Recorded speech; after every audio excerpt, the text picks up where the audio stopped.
Hey, happy Friday, everybody. Mark again here, WeatherMan Plus. I got a lot of big updates for you, not only what's going on with the storm up in the northeast, because this storm is still coming from the southeast, and we'll be going to the northeast all day today and all afternoon, but it's still going to be another lashing of storms for tomorrow for northeast and the New England states, and they have a lot of problems with their power.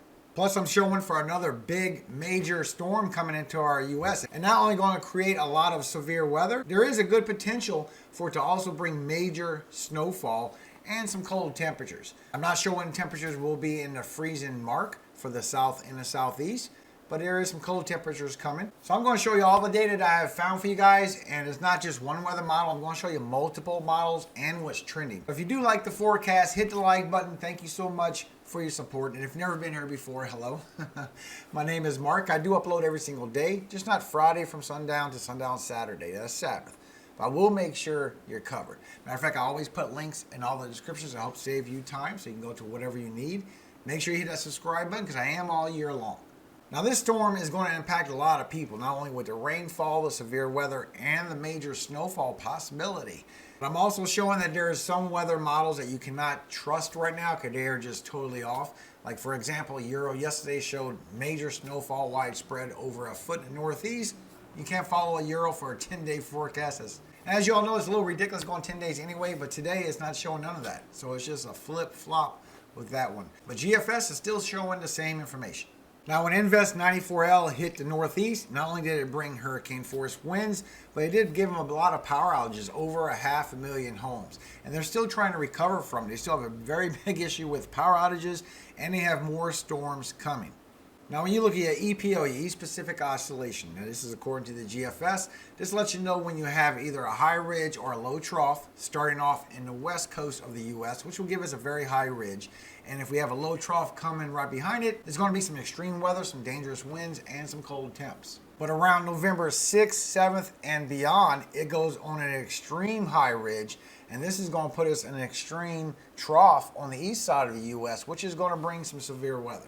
And you can see that here with your NAO, your North Atlantic Oscillation, which lets you know when you have a high ridge or a low trough on the east side of the country. And you can see right around the 5th and 6th, it starts going into a low trough all the way to the 12th and 13th. And this is what it looks like here, all the way from the 5th all the way to the 11th, the 8 to 14 day temperature probability outlook from National Weather Service. You can see we get on a high ridge and then it goes to a low trough. Now this will bring above average temperatures on the west side of that trough, and on the east side some cold air is going to come in from the north and be a nasty little cold front. And when you look at our tropopause, which predicts all of our weather down here below, right around the 6th you can see that a storm starts to brewing in the south right after they leave some warm temperatures. Some more warm temperatures will be coming in. Then a little storm will be brewing, and you see it come from the Midwest. Comes in very strong. You got a very high ridge to the west, and you start to get a very low trough to the east. And you can see that big, powerful storm moving on in to the southeast. It's not going to go south. It's going to go more southeast, and maybe even the mid-Atlantic. Now, you are about to go through some cool temperatures, but there is going to be a warm-up immediately after. This big storm is coming right after that. And you can see how you do go through some cooler temperatures. All this green and blue would definitely make y'all in the 40s for your morning lows, but it will get right back up to the 50s and 60s. Then shortly after that, you might get a little brief section of cool air that comes in right behind this warmer air, and it will be warming right back up. Now, as you go towards the 5th and the 6th, you can see the storm brewing in, and it's going to bring some cold temperatures from the north, and you can see the storm system brewing in. And as it swings down to the south and southeast, it brings all the very cold temperatures in that blue and that purple. Now, you know how I feel about 10 days out, and this is 9 days out, so take this all with a grain of salt, please. I'm just showing you what the possibilities is. This is the GFS. This is by November 8th.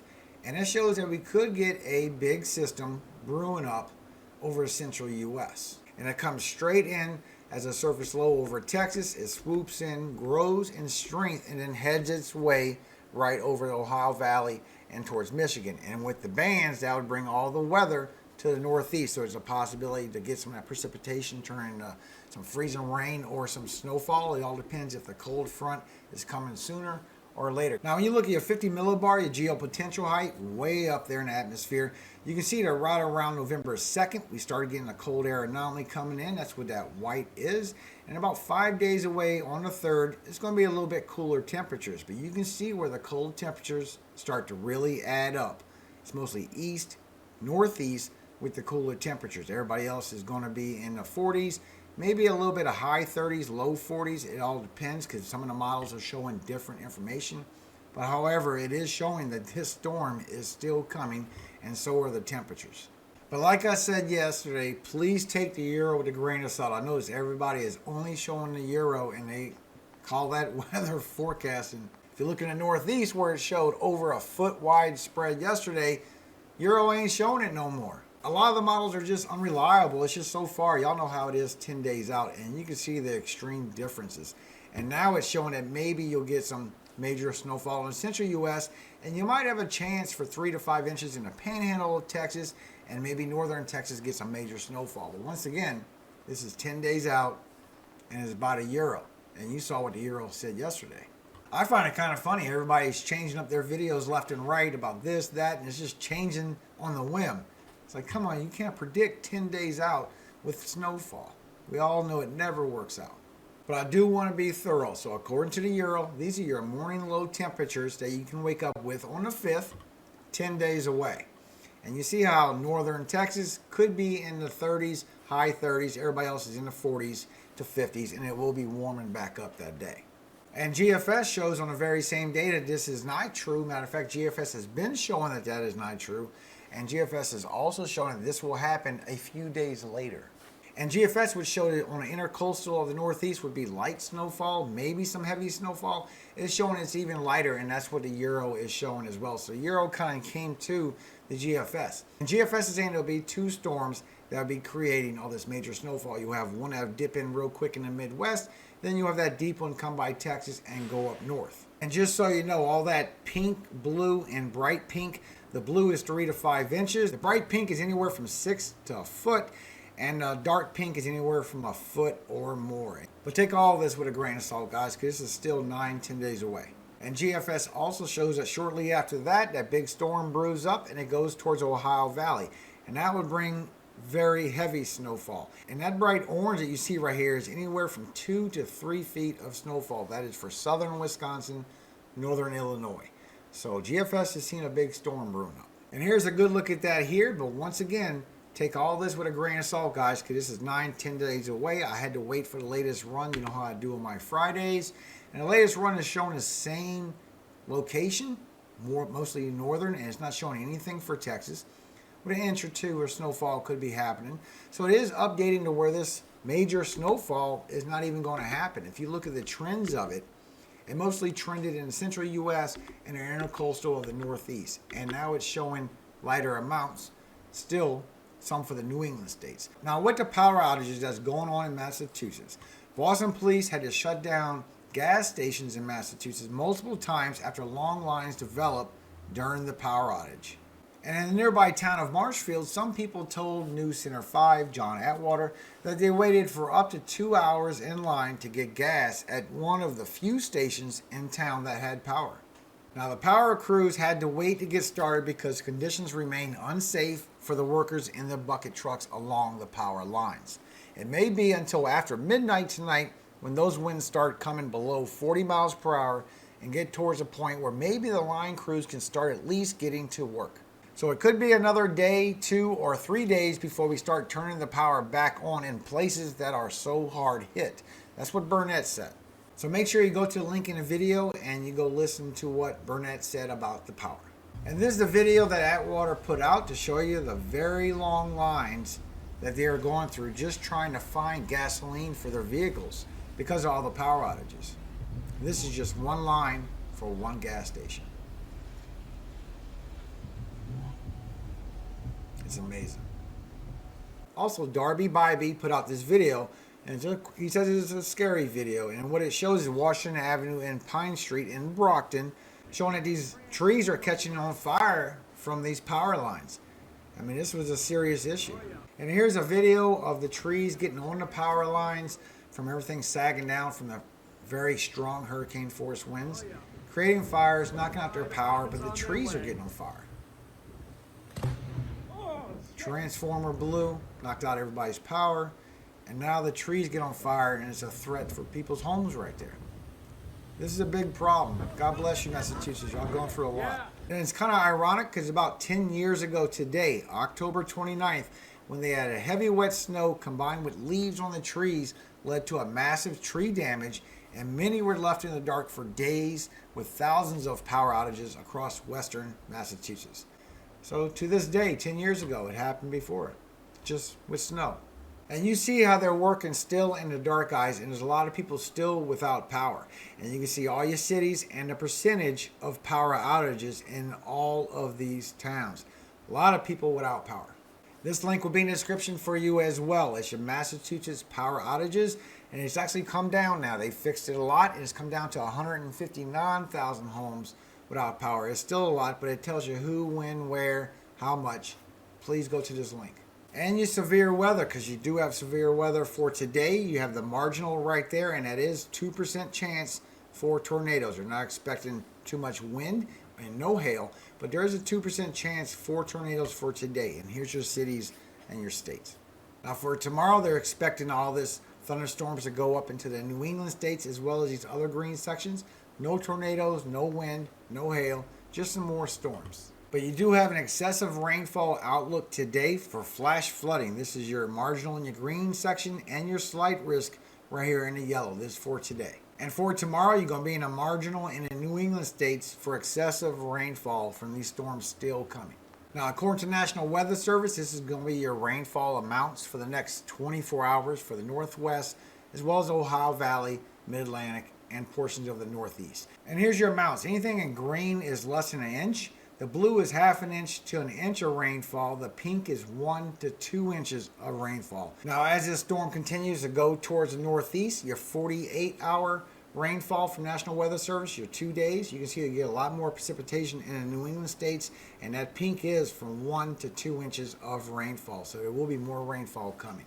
And your 72-hour outlook from National Weather Service for your rainfall. And you see it did add up more red area for Vermont, Massachusetts, and Maine. And that red area is anywhere from 2 to 4 inches of rainfall. So you need to watch out because there is heavier rainfall coming. So when you go to National Weather Service and see a 12-hour probability of precipitation, see what you get and see what your percentages are. If you look at just the next 12 hours, you can see 100% who's going to be getting rainfall. The next 24 hours is going to move more towards the northeast. Next 36 hours is going to move more towards the New England states. Next 2 days, all you got left is pretty much the New England states, and then it'll start dissipating after that. And you can see here for your next 2.5 days, pretty much 1 inch of rainfall central Ohio and east with a spot for maybe 2+.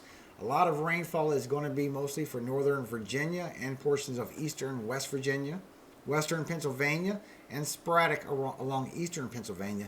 But the southeast and the mid-Atlantic really isn't going to see too much. A lot of it is going to be in the northeast because you can see Virginia, Maryland, Delaware, Jersey, all the way up to New England states. Everybody's getting at least 1 inch of rainfall. And all this red is anywhere from 2 to 3+ inches of rainfall. So it is going to be pockets of heavy rainfall coming. Well, a lot of people not getting as much, but there's going to be winds, there's going to be heavy rainfall, and you're already having a lot of power outage problems in Massachusetts as it is, so it could be more coming. So within the next 3 days, according to National Weather Service, as far as your wind gust goes for the whole country, you can see everybody's pretty much in mild wind gusts, except for the 30s and possible high 40s for Texas. But you can see for the New England states that you are going to be getting some high 40s that's going to be moving in and possible 50s. And you can see that a little bit closer here. You start getting about 40 miles per hour as it goes North Carolina and starts going towards the northeast. Everybody else pretty much going to be in the high 30s to maybe the 40 miles per hour wind gusts. But you can see in this orange who's going to have a very good chance of 50 miles per hour wind gusts as all this comes on shore. And these winds are going to be circling around counterclockwise with the system. So you got over 60 miles per hour wind gusts that's going to be right along the coast, but at the same time, it's going to be throwing water on land from the coast. So that's why you got the flash flood risk. And all the way up to the New England states, you can see you got 30s, maybe some 40s. Mostly northern Vermont is going to be seeing some wind gusts out of y'all. The majority of it is right here in Northeast. Now this next big storm we're going to get with the cold temperatures is showing different things between the Euro and the GFS. This right here is your Euro. And you can see what the cold air we're dealing with now, which is about in the 40s and getting back to the 50s on your warmest. But we started getting that system coming right around the beginning of November, really around the 5th. Then it starts bulking up. And when this thing comes down, according to the Euro, it gets broken apart by a big high pressure system and splits it into two, where the cold air could actually go to the northeast and some could come a little bit to the south, but not stay that long and get steered back to the southeast. Where the GFS shows that we'll get that cold air we have now, but there's not that big high pressure coming in, blocking it, breaking it into two. It actually is going to go to the northeast with the cold temperatures, and then we have another system coming a few days later that is going to affect maybe portions of Texas and the south and southeast. So it shows that the coldest of the air will be swinging down to the south, but it will go to the southeast, not to the deep south. And you can see this on National Weather Service's 6 to 10 day outlook. The most of the below average temperatures is going to be in this blue section. It's not coming real far to the south. And this will be swinging to the east, southeast, and it will be weakening down as it goes. At the same time, bringing a high ridge on the west side, bringing some above average temperatures for y'all, while the east, southeast is in below average. So it's pretty much going to cut Texas in half on who's going to be getting in 40s. And northern Texas, you have a chance for maybe some high 30s. Now the Euro is showing that by the 6th that we could get some chilly temperatures. All this blue is freezing temperatures. And you can see in the south, you're going to be in the 40s for your morning low. That's the coldest it's going to get.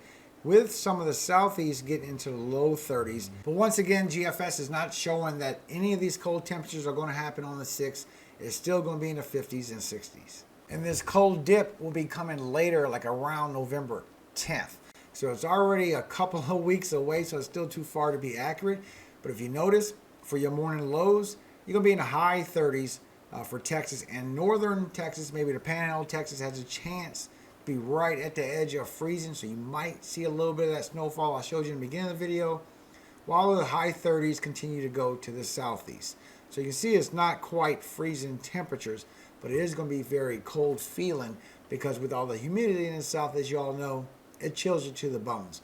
But it has a chance for northern Florida to be into the low 40s as well. And when you add the wind chills of what it's going to feel like, it won't be your actual temperatures, but it's what it's going to feel like. A lot of people, mostly in the deep south, is going to be feeling like they're 20-something degrees when you go outside. That's with the wind chills. It will be in the 40s to the high 30s, a little northern up in the south. But it's going to feel like you're in the 20s, with everybody else feeling like they're in the teens. So I don't really see it coming all the way down to Texas. There is going to be wind chill where you're going to be feeling like you're in the high 30s, maybe the low 40s. Freezing temperatures won't be around except for northern Texas. Freezing temperatures won't be around for the southeast as well. It will be close, but I'm not showing that yet. But the wind chill is really going to chill your bones. And the next day on the 11th, GFS has all this shifting to the southeast. Still in the mid to high 30s. It's not freezing temperatures. And once again, like I said yesterday, Texas is going to be in the 40s. I'm showing that this is shifting to the southeast. It's not going to be going to south central. And since it's so far away, it's shifting to the southeast. This could shift a little bit more to the southeast and be these temperatures for the mid-Atlantic and nobody in the deep south getting it. That's usually how it goes when it's so far away. It starts shifting further and further away. Now, according to GFS, on the 6th, we do get a little system that comes off the east coast, not causing too many issues, but our storm starts brewing up around Texas, and this brings in some heavy rainfall, some heavy snowfall. But if you look at the isobars, you can see it tightens up to some very strong isobars, and that would bring a lot of damage and winds. At the same time, this big band that's going to shoot all the way to the east coast and the northeast, bring a lot of rainfall and severe weather. So this is pretty nasty if this would happen according to the GFS, because with the warm temperatures, you got all this mixed precipitation over that pink, that purple. It's going to be some ice. It's going to be some mixed slush, and then some deep snow for the Ohio Valley and portions of the Midwest. That's according to the GFS, and that's a pretty strong storm. So to show you the differences with all the weather models, according to the Euro, next 10 days, you can see how it flip-flopped from yesterday. Light snowfall in intercoastal states, just exactly what GFS said yesterday. with a chance for some snowfall. The GFS is showing that not only light for the northeast intercoastal, there is a chance for snowfall in central U.S. However, he's showing that it will be a light snow in the Texas Panhandle. That's about it. But we have some major snowfall that could be coming to the central U.S. And the CMC model shows a little bit of both. It shows that heavy snowfall in central U.S., a little bit lighter as you go towards the Ohio Valley, and then heavy snowfall again for the northeast. And you can see that here with the GDPS. It does show the snowfall that the Euro showed, and at the same time it is showing the snowfall in the northeast. So the Canadian model is a little bit iffy if you ask me. When you take National Weather Service blend of models, you can see that the heavier snowfall is a little bit more to the west, and northern Texas, maybe you're going to see an inch of snowfall, while it is going to be intercoastal on the northeast, and light amounts as well. But the GFS shows that on the 6th, this snow is going to start moving in, and it's going to show major snowfall right across the central U.S. Another major snowfall meeting up across by the Ohio Valley, and it adds up to a whole bunch, especially for northern Illinois and southern Wisconsin. And lighter snowfall on intercoastal northeast. So if you ask me, I think GFS is more correct. This right here is a lot of snowfall if that would happen. That would be a major storm, not just with the severe weather. That'd be a lot of power outages. And how quick the Euro changes. Because if you just check the 10-day forecast, according to the Euro, you can see how there's nothing for northern Texas, and it is a little bit further to the west with the heavier snowfall, and there is light amounts coming to the northeast. Now when you check your AO, your Arctic oscillation, see when this cold air is coming down according to these models, the Euro is still showing that we're about to get that little dip of cold air we're going through, but it's going all the way on a high ridge where we won't be having any cold air. We'll be on a little bit of a warm-up all the way to about the 7th or 8th. So I don't know how it could say, hey, it's going to be heavy snowfall around the 5th or 6th with very cold temperatures in the south when it's contradicting its own information on teleconnections. So please take the Euro with a grain of salt. It is flip-flopping back and forth. Now GFS, which has always had a really good handle on the Arctic oscillation, does show these double bounces we're going to get of some cold air. Nothing really to worry about too much. And then we're going to be on this warm-up, and then right around the 7th or 8th of November, we're going to start going into this negative phase of cold air coming down into our country. And around the 9th to the 11th is really going to be the coldest point and the deepest point of this cold air as it goes back up to maybe another bounce of cold air coming.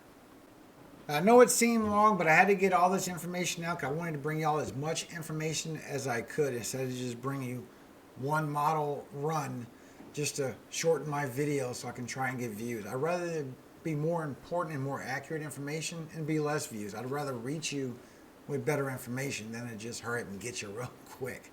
So I hope you enjoyed the video. If you have and you think it could help another, please share this on social media. Let everybody know what else is out there besides the Euro. Okay, that's all I see. And the Euro's flip-flopping. Look what it said yesterday. Now, God bless all of you. I want to pray for you. Amen. Hope you have a very blessed Sabbath today. Hope you have a very great weekend, everybody.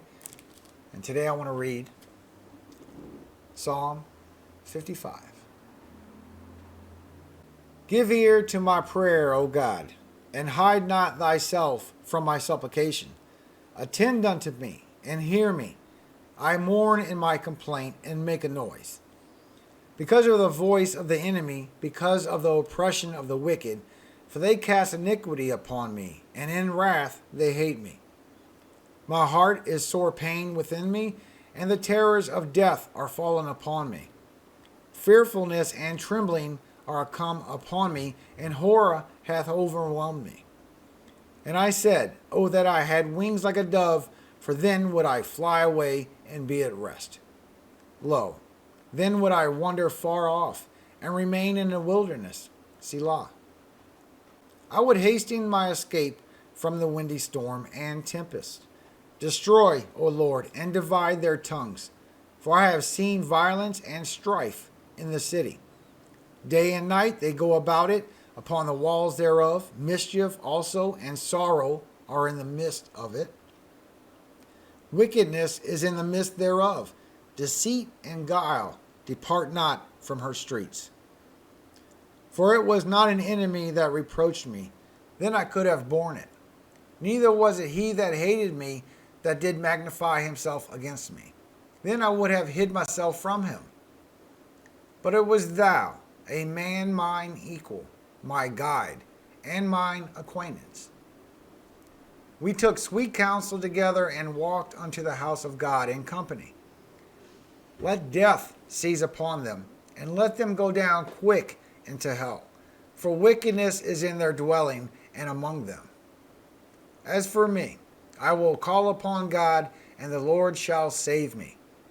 Evening and morning and at noon will I pray, and cry aloud, and he shall hear my voice.